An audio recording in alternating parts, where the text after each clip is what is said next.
So today I want to speak about my own story and how I grew up in a borderless world, and how this whole concept of believing that the world is one family is something that I experienced during my own childhood. So my parents were teachers. My mother did her PhD and my father was a professor of botany. And I've grown up in a very academic atmosphere. During my childhood, I would accompany my mom to the zoology labs and play with the little chickens that she actually did her experiments on. And it was my father who took more care of me as a child. And therefore, I think I'm influenced by his thoughts and all that he did and keeps doing for thousands and millions of students from across the world. So my house was like a United Nations. The dining table was like a United Nations table with no political arguments, but certainly, students from different parts of the world who sat with us for lunch or dinner just because they felt like eating some home food. So this is my childhood. Me and my sister have grown up in a very different atmosphere, an atmosphere of diversity. I still remember there was this Iranian boy whose name was Kaus Behrouzi. I must have been about 8 years old then. And because my father was a foreign students advisor appointed by Pune University, this Kaus Behrouzi lost his passport and came to our house, knocking at our door. And my mother opened the door. And by then she had learned Persian because there were a lot of Iranian students then studying in Pune. And she welcomed him, and he was panic-struck because he wanted to go back home and he didn't have a passport. Though he had lost his passport, my parents told him that you've not lost a home. You can stay here as long as possible. And once you get your passport done, we'll send you back. Likewise, several stories of another American boy called John Owens, who came to Pune to study Sanskrit and Marathi. He was put up as a paying guest in a Brahmin family in Pune. And the family discriminated him because he was a Christian.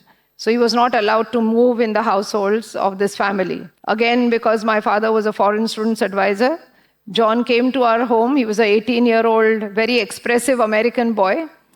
And he told my father that I'm not going to stay in this family because they discriminate. So my parents said, come and stay with us. You won't believe it. We started calling him John Kaka.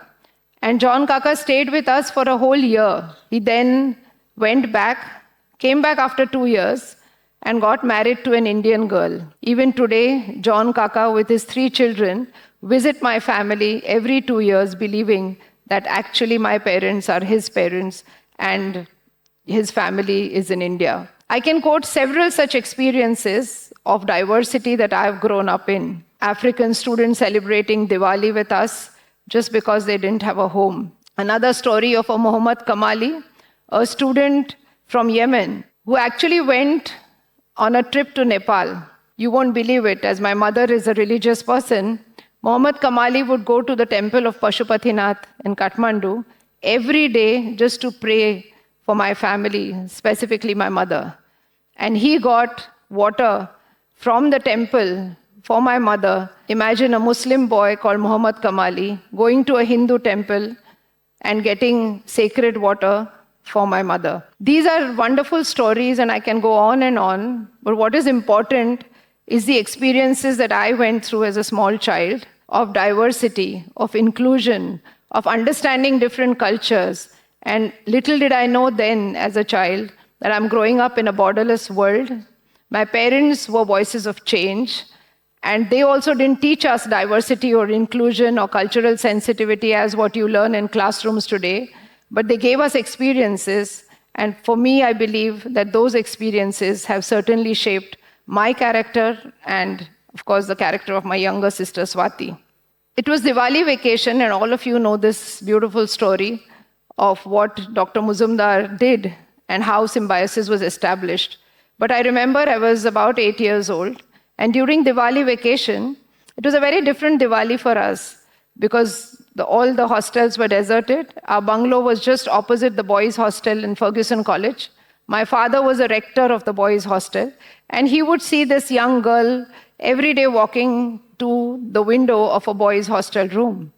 And when he went inside to scold this boy, and believing that some affair was going on between this girl and the boy, what he noticed was something which really shocked him. He noticed a Mauritian boy who was weak, who was ailing, who was suffering from jaundice and was lying on the bed.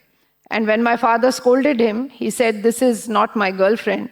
She's actually my sister who cooks homemade food because I don't have anybody to take care of me. My Indian friends have gone back home for Diwali vacations, and here I'm lying all alone."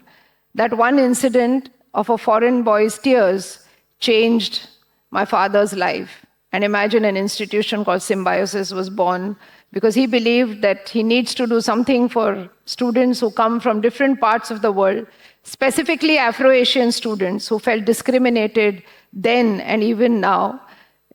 When African students were called black Negroes, when doors were closed in front of African students when they went up early morning to go to the washroom in a hostel, when a girl student would prefer to stand in a public bus but not sit next to an African student just because he looked black. And because of all this discrimination, my father believed that what if these students went back to their home countries carrying the same impression about our country, about discrimination, about no cultural sensitization. Imagine what would be the image of India and Indian citizens. And therefore, an organization called Symbiosis was born to believe and spread the message of Vasudhaiva Kutumbakam. And as a child, I grew up in this beautiful atmosphere of diversity, which certainly shaped my mind. Later, of course, I had the opportunity to go to Oman, a country which I still call my second home. Oman is a beautiful small country in West Asia, in the Gulf region. I went as a medical doctor to practice medicine, to work with the Ministry of Health in Oman. And being a gynecologist, I came across, obviously, women. And these were Omani women who were very warm-hearted and had a lot of gossips and stories to tell me. In fact, more than a doctor, I was their counselor. They had their own problems and challenges. They were not educated, but certainly had dreams in their eyes to educate their daughters. They would come and tell me stories about how they felt that they had the potential and talent, but just because they were suppressed, and because the society and the culture did not allow them to move out of their homes, they would want their daughters to be educated and move out.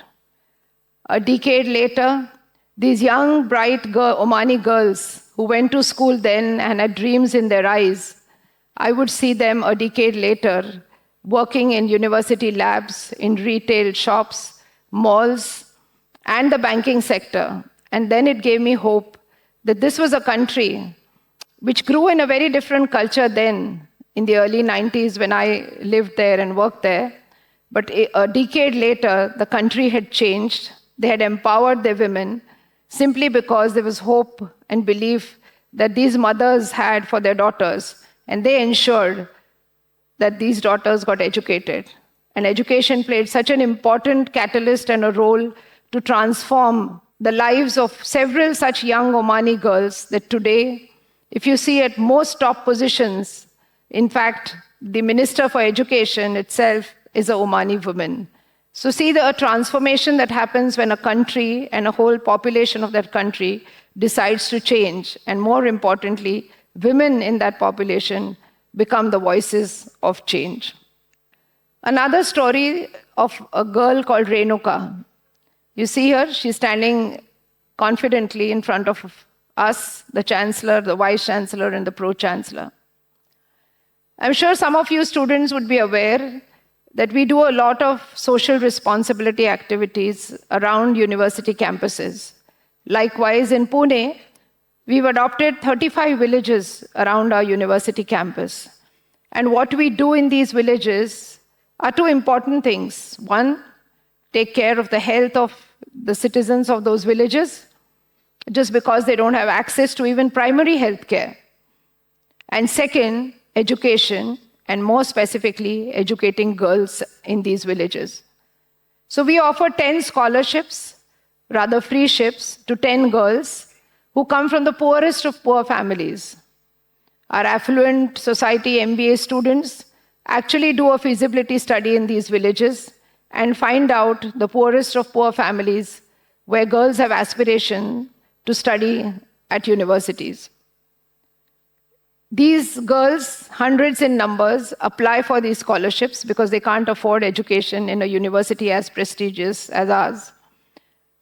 And then after several rounds of interviews, about 15, 20 girls are selected to be standing in front of a prestigious panel of the chancellor, the pro-chancellor, and the vice-chancellor. Likewise, a few years ago, this girl called Renuka stood in front of us. And as I would do every time, I started asking her questions in Marathi, because she came from a village called Katarkhad, which is a very, very small village about 20 kilometers away from the city of Pune.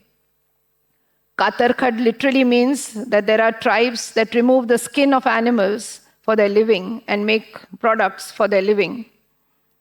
Renuka had a small primary school in this village, up to standard 4. And she had to walk about 10 kilometers away to another small village for her secondary school education. So when I started asking her questions in Marathi, "Tuza nav kaya hai?" she answered in fluent English, "My name is Renuka." The next question was, "Ki tujhe ai-vadil काय करतात?"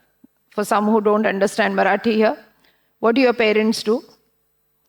She answered in fluent English, "My father is a laborer who works at a construction site. My mother doesn't keep so well, so my elder sister takes care of her and does the household chores." My third question, my fourth question, my fifth question was in Marathi, but all the answers were in grammatically correct English. All of us were stunned. The vice-chancellor then asked her a question, "Renuka, how can you speak such fluent English? And if you can, why have you come here for a scholarship?" She replied, and I still get goosebumps. She said, "Ma'am, I want to become a doctor, but my parents don't have money to send me to a coaching class. I did my 11th and 12th in an external high school because I couldn't even afford a bus ticket to go to the city. But what I could do was to get the confidence only because of my friend who shared her smartphone with me for an hour every day. I would go on YouTube, I would learn grammar, I would learn English communication, and narrate sentences after sentences in front of a broken mirror in my little house. Then I would stand in front of my parents and talk to them in English. And I asked her, "But your parents cannot speak English, nor can they understand." She said, "It doesn't really matter to me whether they understood. What mattered to me was the confidence that I would get to stand in front of someone and communicate in grammatically correct English." I felt there could be so many such Renukas in these 35 villages that we have. This girl got a scholarship, a full free ship, for a nursing program because she couldn't afford to go to a coaching class and appear for the NEET exam for medical entrance. So we gave her an admission for the nursing program. While she was moving out, I asked her, "Renuka, if you get into a good hospital after you pass out of nursing from our university, what will you do?" And Pat came the answer. She said, "Ma'am, I would like to educate 2 more girls from my village who also have dreams in their eyes." I felt women empowerment and voice of change can be in the form of Renuka, who doesn't want to change just herself, her destiny, her family, but wants to change several such women who would be from her status of society that need a little bit of help, a little bit of empowerment. And that's when we, in fact, increase those scholarships from just 10 to about 20 today. And I'm so happy that we as a university could be the voice of change. Renuka later works in one of the leading hospitals in Pune, visits us every year, and today she has a dream of doing her post-graduation. And when I ask her, "Do you need a scholarship?" she says, "No, I have enough money to fund myself the way I funded 2 other girls from my village." So this is actually a voice of change that we can create. You students can actually create by helping girls like Renuka who come from villages. There is talent, but they don't have the opportunities. So can we as individuals and as organizations give opportunity and be voice of change for several such women and girls who have dreams in their eyes? There could be so many such stories of inclusivity, of cultural sensitization, of diversity. Like I have changed my life and my personality because of an ecosystem of a household that I grew up in, with people and students from diverse countries, from different regions and religions, who I would have never respected, nor would I even known. I just grew up because I got the opportunity to grow up. My parents created and gave me this opportunity. If you are someone who gets this opportunity, as I said in the morning, please be conscious of the fact that you need to respect diversity. You need to respect someone who has an opinion which is different from ours. You just don't need tolerance, but you need to cherish these moments of diversity. Because in the end, when you look at what's happening all across the world, the geopolitical conflicts, the trade wars, and all of us going through a turmoil geopolitically, I think this kind of growing up in an ecosystem which is diverse, which culturally sensitizes us, with organizations like ours who really become the change makers for young people like you and for so many others who've passed out, I think it really means a lot that Vasudhaiva Kutumbakam, the terminology that we talk about here in our organization, has so many global parallels of one world, one family. In South Africa or in the African region, they use a terminology called Ubuntu, which means I am because we are. In North America, we have another terminology called Mitaku Olaise. And then, of course, in the Jewish tradition, you have Tikkun Olam. These could be different words, but they have the same heartbeat as what is enshrined in the Maha Upanishads. Ayam nija paroveti ganana laguchetasam Udaracharitanam tu Vasudhaiva Kutumbakam. This is mine, that is yours, say the narrow-minded. Those with noble heart believe that the whole world is one family. Can we all believe and broaden our minds and heart? Can we become the voices of change to broaden hearts of so many others, millions of young people across the world, across our organizations, so that we make them believe that people may look different, can come from different regions, be culturally very different from us, but can we believe that the whole world is one family? Thank you.